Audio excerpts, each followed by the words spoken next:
Okay, so good to be with you all. Let us start our discussion today on the topic of pharmacokinetics. I'm providing a voice over here because when I recorded the actual video, the audio didn't got attached successfully. So I'm recording a voiceover. So there might be a lack of synchrony in between. So pharmacokinetics actually what it means is the study of how drug moves within the body. Though the pharmacological definition of it would be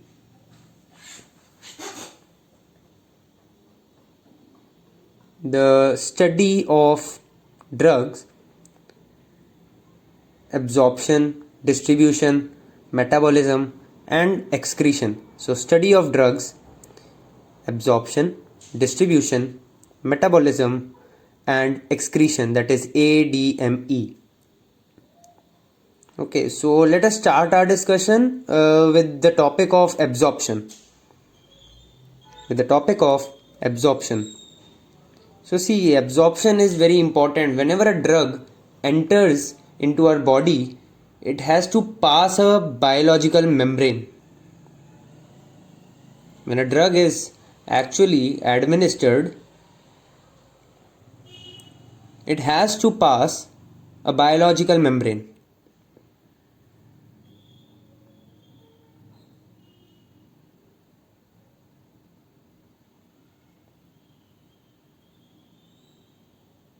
Now this process of transport of the drug through the biological membrane can occur via two means.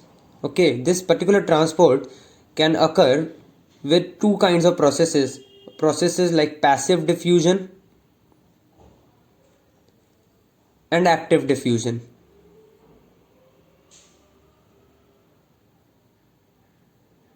So the process of passive diffusion can be carried out with the help of certain proteins. But before moving on to that, let us first discuss what does passive and active mean. Passive means against no resistance, whereas active means against resistance. Okay, so this particular passive diffusion can be carried out with the help of three kinds of pathways which you have also dealt in your biochemistry, that is either with the help of an intrinsic protein which is also known as filtration, or with the help of a carrier protein which is known as facilitated kind of diffusion, or it can just directly diffuse if it is fat soluble, because all the biological membranes are lipophilic. Whereas for the process of active diffusion, we have certain processes such as primary active transport and secondary active transport. Primary active transport can occur with the help of a process known as uniport, whereas secondary active transport can occur with the help of a process known as symport and also with the help of a process known as antiport. Let me illustrate this with the help of an example. Suppose this is a transporter. And we have a molecule which is moving through it. This is an example of uniport. Whereas if we have a transporter and a molecule is moving through it along with another molecule,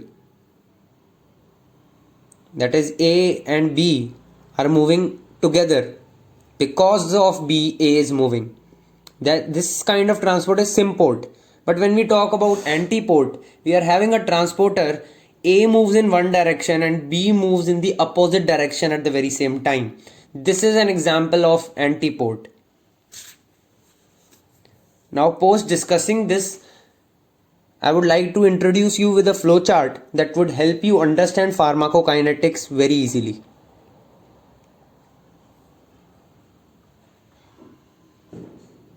When we give a drug dosage, a part of it is absorbed, whereas a part is liberated or not absorbed.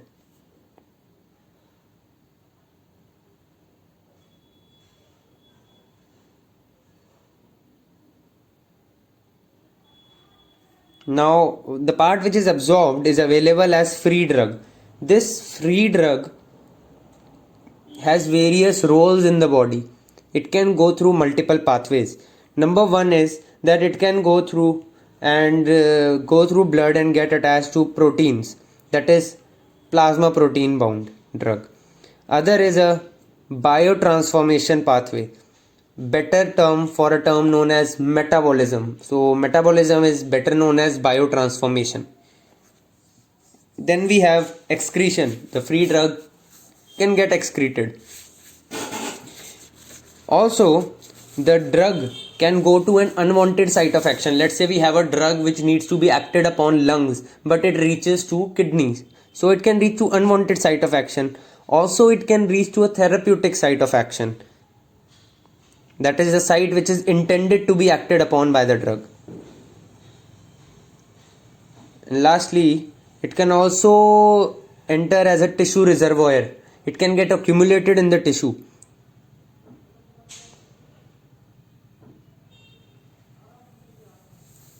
We need to understand this, that after the drug gets absorbed, its distribution, metabolism and excretion, these go hand in hand. These are simultaneous. It's not necessary that distribution will follow metabolism and metabolism will follow excretion.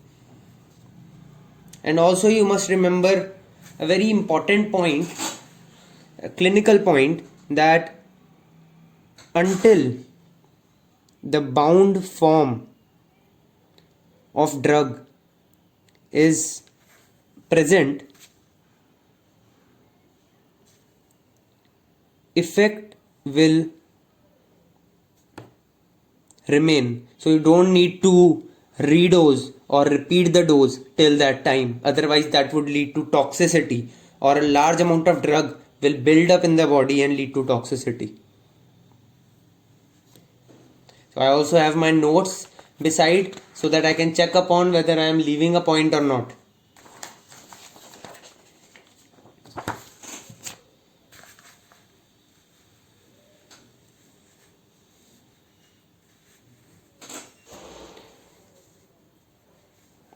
Next very important point, which is an application of the point we discussed, is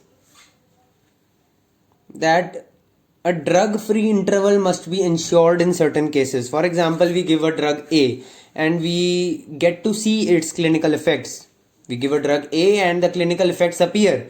After that, we need to give a drug free interval so that the drug which is bound to plasma protein can get used up or can get excreted. Otherwise, giving more and more of the same drug would build up the concentration, will increase the concentration of the drug, and that can lead to toxicity.